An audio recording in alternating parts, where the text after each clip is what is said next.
এই খবরটা কার কাছ থেকে পেলেন? তিনি কেন মনে করছেন না যে তারা এতটা শক্তিমান একটি পক্ষ, হাসিনা বিরোধী পক্ষ, যারা কিনা বিদেশে বসে ফেসবুক লাইভে গিয়ে সকল আইন শৃঙ্খলা রক্ষাকারী বাহিনীকে একেবারে নিষ্ক্রিয় করে দিয়ে ঘন্টার পর ঘন্টা ঢাকা শহরের বুকে মানে 2 রাত 3 দিন ধরে 32 নম্বর ভাঙচুর করতে পারেন, মাটির সাথে গুড়িয়ে দিতে পারেন, কিংবা যারা কিনা প্রথম আলো, ডেইলি স্টারের মতো বিশ্বখ্যাত বাংলাদেশের সংবাদ মাধ্যম অফিসে আগুন জ্বালিয়ে দিতে পারেন, ভাঙচুর চালিয়ে যেতে পারেন,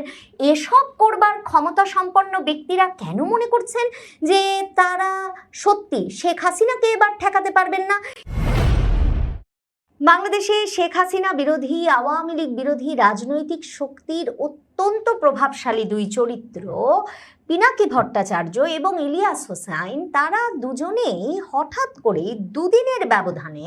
রীতিমতো ফেসবুকে লিখে ঘোষণা দিয়েছেন যে শেখ হাসিনা বাংলাদেশে ফিরবেনি। এবং এমন একটা সময়ে তাদের এই ঘোষণা এলো যখন বাংলাদেশে শেখ হাসিনা বিরোধী, আওয়ামী লীগ বিরোধী পক্ষটি মোটামুটি দিস্তার পর দিস্তা কাগজ খরচ করে নিজেদেরকে অভয় দিতেই একরকম লিখছেন যে কেন শেখ হাসিনার পক্ষে কিছুতেই ফেরা সম্ভব। 2024-এর 5ই আগস্টের পর বাংলাদেশের রাজনৈতিক পরিস্থিতির একটা নিয়ন্তা শক্তি বা নিয়ন্ত্রক শক্তি হিসেবে মনে হওয়া শুরু হলো। মানে তারা ফেসবুকে, ইউটিউবে যেই স্ট্যাটাস দেন, যা বলেন, সে অনুযায়ী যে ইউনূস সরকার কাজ করেন বা তারা একটা বিরাট অংশের জনগোষ্ঠীকে রীতিমতো উদ্বুদ্ধ করতে পারেন এবং তাদেরকে দিয়ে কাজ আদায় করে নিতে পারেন, এগুলোর সব প্রমাণ মিলতে শুরু করে 2024-এর আগস্টের পর। মানে পিনাকি ভট্টাচার্য, ইলিয়াস হোসেন তো ভীষণ সক্রিয় ছিলেনই শেখ হাসিনা বিরোধী আন্দোলনে গত কয়েক বছর ধরেই, কিন্তু এই যে তাদের বাংলাদেশে বিরাট জনগোষ্ঠী আছে এবং বাংলাদেশের সরকার, আইন শৃঙ্খলা রক্ষাকারী বাহিনী, গোয়েন্দা সংস্থাগুলোকেও মোটামুটি তারা তাদের আঙুলের ইশারায় কিংবা ফেসবুক স্ট্যাটাসের ইশারায় অথবা ইউটিউবের আহ্বানের মাধ্যমে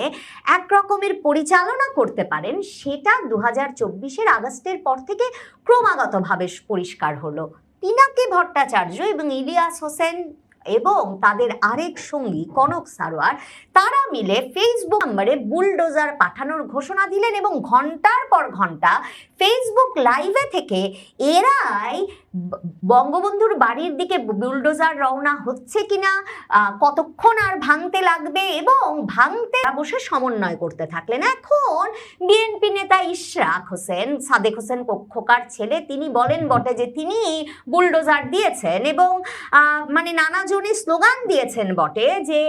32 নম্বর দখল নিলাম, ভাইয়া তোমায় কথা দিলাম, ছাত্রদল যুবদলের নেতারা। কিন্তু মূলত ওই আহ্বান, সমন্বয়, পরিচালনা সব প্যারিসে বসে পিনাকি ভট্টাচার্য, নিউ ইয়র্ক বসে ইলিয়াস হোসাইন